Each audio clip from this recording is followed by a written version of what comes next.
చక్కని సీతకి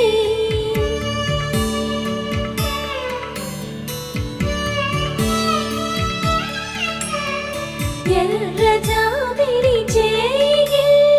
రాముడేడని అడుగుతుంటే